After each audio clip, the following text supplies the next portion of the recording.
రౌడీలపై కనికరం చూపితే రాష్ట్ర భవిష్యత్ అంధకారం అవుతుందని తెలుగుదేశం అధినేత చంద్రబాబు హెచ్చరించారు. ఒక్క అవకాశం ఇవ్వాలంటూ జగన్ చేస్తున్న విజ్ఞప్తిపై మండిపడిన సీఎం జాలిపడి ఇవ్వడానికి అదేమైనా చాక్లెట్టా అని ఎద్దేవా చేశారు. ఏమీ లేకుండా చేసి ఈ రాష్ట్రాన్ని నాకు అప్పచెప్తే ఒక నాయకుడిగా ఆలోచించి ఎక్కడా చిన్న బిడ్డ ఏ విధంగా నర్చర్ చేయాలో మరిగా 5 ఏళ్లు నర్చర్ చేశాను.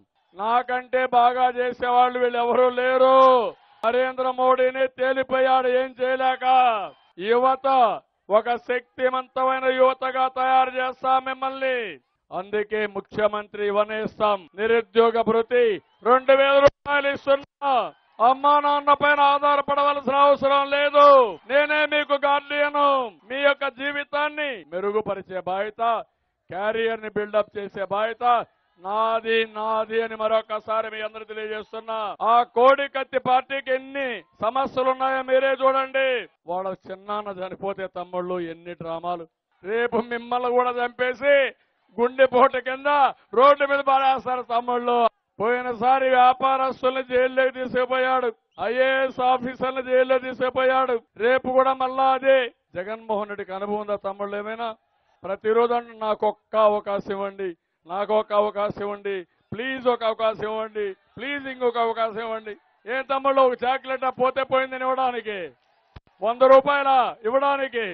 మీ భవిష్యత్తు ఎవరన్నా ప్లీజ్ గాని కనికరిస్తే మరణ వాంగ్మూలాన్ని మీరే రాసినట్టు మన పిల్లల భవిష్యత్తు నాశనం చేసుకుంటామా?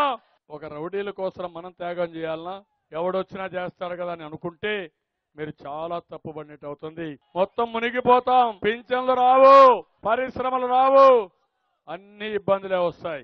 అమరావతికి కేసీఆర్ అంటాడు ఏమని, నేను కూడా ఒక 500 కోట్లు మీకు భిక్షం వేయాలనుకున్నా, నరేంద్ర మోడీ మట్టి నీళ్లు మీ ముఖాన్ని కొట్టాడు కాబట్టి నేనేమన్నా చేస్తే నా మీద కోప్పడతాడు కాబట్టి నేను ఇవ్వలేదు. నీ భిక్ష ఎవరికి కావాలని అడుగుతున్నా. నాకు 1,00,000 కోట్లు ఇవ్వాలా? నా ఆశ నాకివ్వకుండా భిక్షం వేస్తావా నువ్వు? 500 కోట్లు ఇస్తానంటావా? ఎగతాళి చేస్తావా? 500 కోట్లు ఒక్క రోజులో సంపాదిస్తా. అదేంటి మీరు ఇచ్చేది నాకు?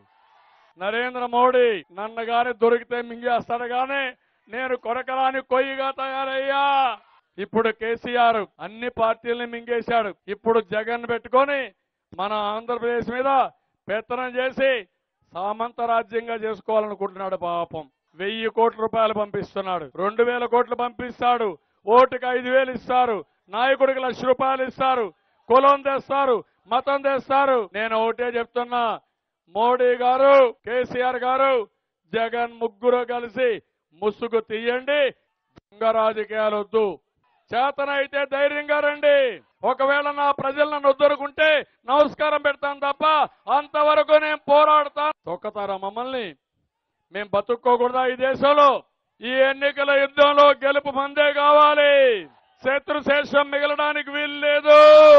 ఒకటే మార్గం, ఓటు ద్వారా మన శక్తి ఏంటో ఏకపక్షంగా తయారు కావాలి. అప్పుడే చెప్తాను టీఆర్ఎస్ కి, తెలంగాణ నాయకులకి, నీ దగ్గరే కాదు మా ప్రజలు అనుకుంటే మిమ్మల్ని చుట్టుముట్టి ఊడ్చి పారేస్తారు తప్ప వదిలిపెట్టరు.